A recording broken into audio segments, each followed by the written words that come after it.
A'udzubillahi Bismillahirrahmanirrahim. Rabbi israh li sadri wa yassir li amri wahlul 'uqdatam min lisani yafqahu qawli, amma ba'du.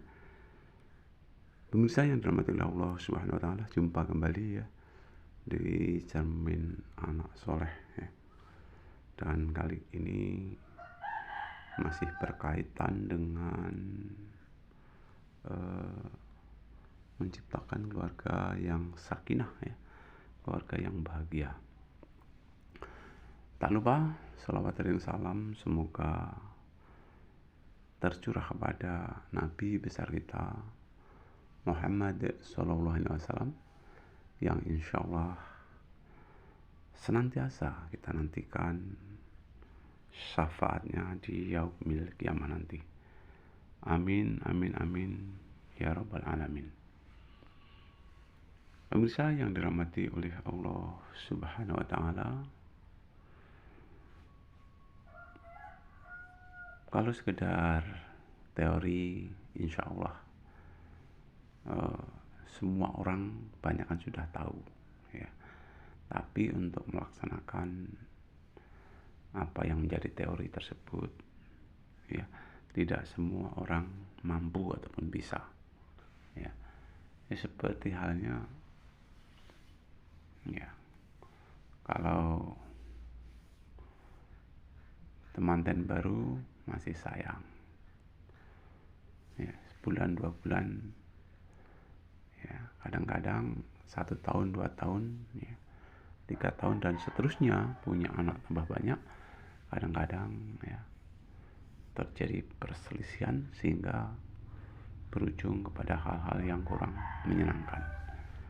Nah, itu tentunya perlu disadari bersama bahwa membentuk keluarga sakinah, keluarga bahagia itu ternyata ya tidak semudah membalikkan telapak tangan atau semudah kita berbicara ataupun belajar.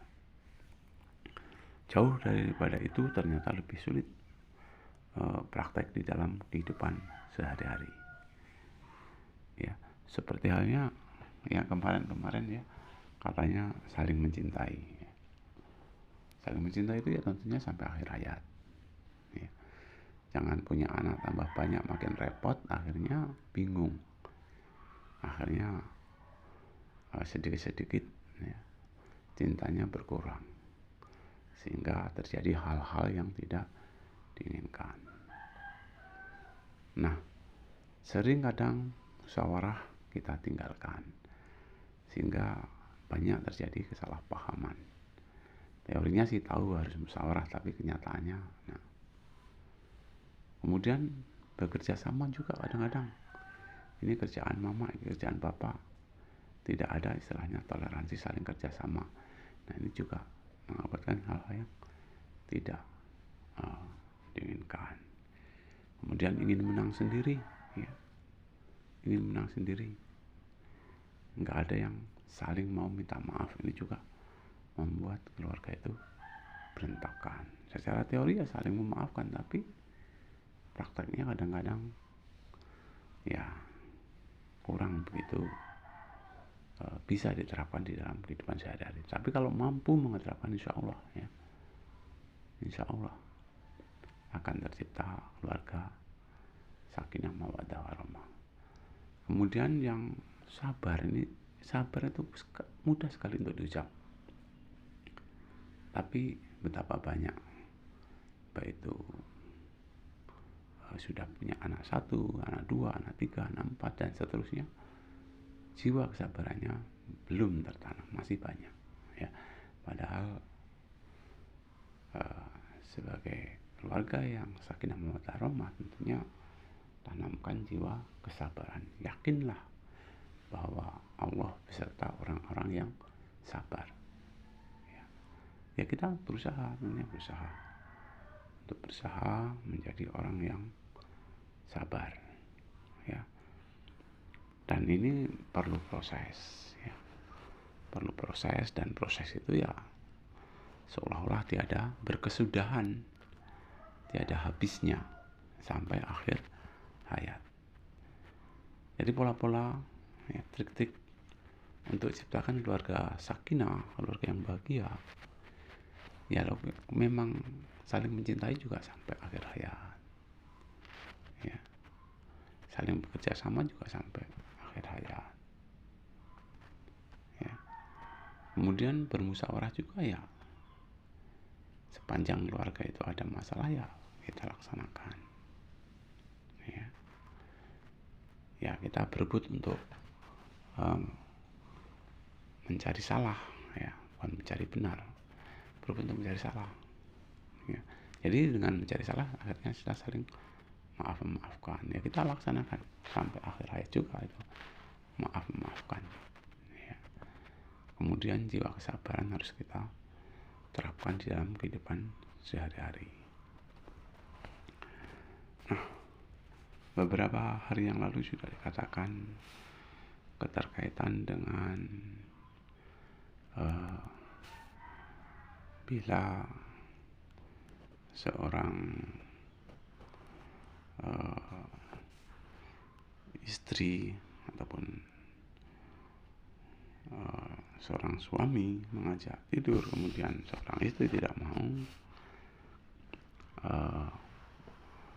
nanti malaikat akan melaknat hingga subuh. Nah, ini juga sebenarnya juga ya kita sadari bersama, semua harus lihat situasi dan kondisi, ya. Sebenarnya nggak ada istilah laki-laki pengen menang sendiri, nggak ada. Nah, sementara kalau ada seorang wanita yang mungkin mengajak duluan daripada laki-laki, ya itu ya seorang laki-laki harus menjadi istilahnya itu terbaik bagi istri. Begitu juga seorang istri harus menjadi terbaik bagi suami. Hadirin yang dirahmati oleh Allah Subhanahu wa taala, ini secara teori memang gampang, ya. Berusaha sebagai istri patuh pada suami dan meningkatkan pelayanan dengan segala kemampuan yang ada. Sebab dengan demikian, ya, kedudukan istri ada pada sisi suami. Dialah surga dan nerakamu. Nah, itu janganlah kau sakiti hati suami. Nah, itu juga sebaliknya, ya. Jangan kau sakiti hati istri. Ya memang pernah ada juga pesan dalam pengantin, ya. Cuman satu, jangan kau sakiti hati pasanganmu. Tapi kita hidup di dunia ini karena tempat salah, khilaf dan dosa. Sebenarnya gak ada maksud untuk menyakiti hati suami ataupun istri, tapi kenyataannya kadang-kadang baik suami, baik istri itu tersakiti hatinya gara-gara perbuatan baik yang dilakukan oleh suami maupun istri yang kurang berkenan. Mungkin ada sedikit penyimpangan menurut agama ataupun menurut etika, ya, sehingga mengakibatkan suami ataupun istri melakukan istilahnya itu hal yang tidak senang, ya, melakukan segala sesuatu yang kurang berkenan, ya. Jadi surga dan nerakamu itu ya suami dan istri itu, ya, dialah surga dan nerakamu, ya. Insya Allah rumahku adalah surgaku, itu tertera di dalam sebuah hadis. Ya, tentunya dalam kata-kata rumahku adalah surgaku itu tentunya diselimuti oleh keluarga yang sakinah, mawaddah, warahmah, ya. Jadi kita nggak bolehlah menyakiti pasangan kita masing-masing, ya, karena hakikatnya keduanya adalah bagi istri, ya, suami adalah surga, begitu bagi suami istri adalah surga, ya. Itu terlebih, ya, terlebih jangan kau sakiti hati istrimu karena dia telah mempertaruhkan nyawanya demi untuk melahirkan anak-anakmu.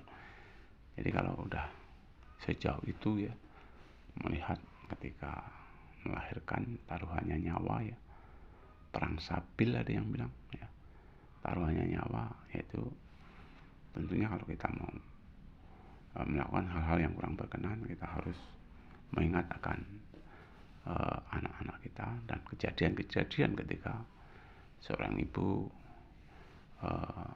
mau melahirkan ya. Katanya tangisnya itu sangat-sangat memilukan ya, tangisnya sangat-sangat memilukan, sehingga itu andai-andai karena itu namanya berjihad ya, ataupun memerangi hal yang seperti itu, andai terjadi hal yang tidak diinginkan ya, termasuk syahid ya. Ibu yang melahirkan dalam keadaan kemudian setelah melahirkan meninggal, itu insya Allah matinya termasuk mati syahid ya. Mudah-mudahan seperti itu ya, harapannya seperti itu. Jadi jangan sampailah istilahnya itu kita menyakiti hati istri, jangan sampai ya. Karena tadi ya, mempertaruhkan nyawanya demi untuk melahirkan anak-anak kita, merawatnya sedemikian rupa ya, waktu 24 jam itu full ya, untuk keluarga. Dia yang membimbing anak-anak kita, yang mendidik anak-anak kita, sehingga atas bimbingan dan didikan tersebut insya Allah ya, mudah-mudahan ya, harapan kita anak-anak kita juga nanti akan menjadi anak yang soleh soleha. Hadirin yang dirahmati oleh Allah Subhanahu wa taala, jadi kita harus selama perintah suami itu baik, seorang istri wajib untuk taat dan patuh kepada suami ya. Karena walaupun bagaimana ya, istri yang baik itu jika dipandang suami menyenangkan ya. Entah gimana caranya, seorang istri harus berpenampilan kalau bisa di hadapan suami itu yang menyenangkan ya, tentunya meningkatkan pelayanan dengan segala kemampuan yang ada pada dirinya. Maaf, mungkin ya karena kaitannya dengan pelayanan ini yang kurang memuaskan suami, dalam arti ya segala-galanya ya, akhirnya terjadi hal-hal yang tidak diinginkan ya. Jadi gimana lah trik terbaik untuk supaya suami itu menyenangkan dan betah untuk di rumah ya. Hadirin yang dirahmati oleh Allah Subhanahu wa taala, istri yang menunaikan sholat 5 waktu, memelihara kehormatannya dan patuh pada suaminya, maka ia akan masuk surga dari pintu mana yang ia kehendaki. Nah, ini sangat-sangat luar biasa. Sangat-sangat luar biasa. Seorang istri ya, yang menjalankan sholat 5 waktu tentunya dengan ikhlas ya, karena Allah, memelihara kehormatannya ya, kehormatannya dipelihara, tentunya ada kaitannya dengan ini, menutup aurat ya, karena auratnya itu ya harus ditutup ya. Yang boleh dilihat muka dengan telapak tangan ya. Insya Allah mampu menjaga kehormatannya, memelihara kehormatannya ya. Kemudian patuh kepada suaminya ya, patuh taat ya pada suaminya, insya Allah ia akan masuk surga dari pintu mana yang ia kehendaki. Bukan berarti laki-laki pengen dihormati, bukan. Tapi pernah ada sebuah hadis yang mengatakan, andaikan manusia boleh sujud pada manusia, maka seorang istrilah yang pertama kali akan saya suruh sujud kepada suami.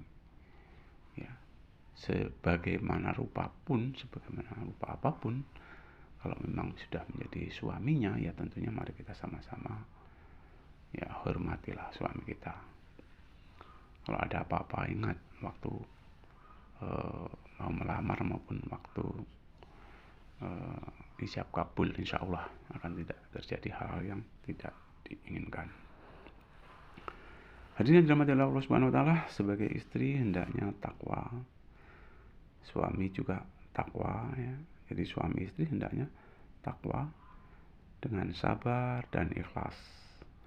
Karena dengan demikian Allah Subhanahu wa taala akan melimpahkan berkah dan memberi ya kebahagiaan dan ketentraman di dalam hidupnya. Ya.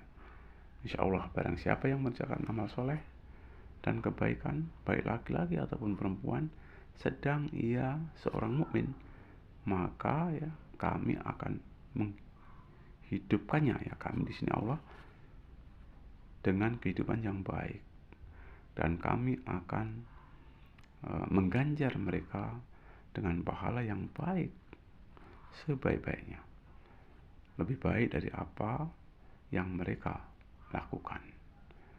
Nah, ini bisa dilihat nanti di dalam Quran surat An-Nahl ayat 97 ya. Jadi betapa bahagianya ya siapa yang bisa melaksanakan perbuatan-perbuatan, mengerjakan amal saleh, kebaikan, baik laki perempuan, sedang ia seorang mukmin, maka kami akan menghidupkannya, kata Allah ya, dengan kehidupan yang baik, dan kami akan mengganjar mereka dengan pahala yang sebaik-baiknya, lebih dari apa yang mereka lakukan. Itu janji Allah Subhanahu wa taala. Ya, mudah-mudahan kita semua ya, mampu ciptakan keluarga yang sakinah, yang bahagia ya, fi dunya hatal akhirat. Amin amin amin amin ya rabbal alamin. Sebagai penutup, mari kita doa kifarat majelis. Subhanallah bihamdihi, subhanallah bihamdika, asyhadu an la ilaha illa anta, astaghfiruka wa atubu ilaik.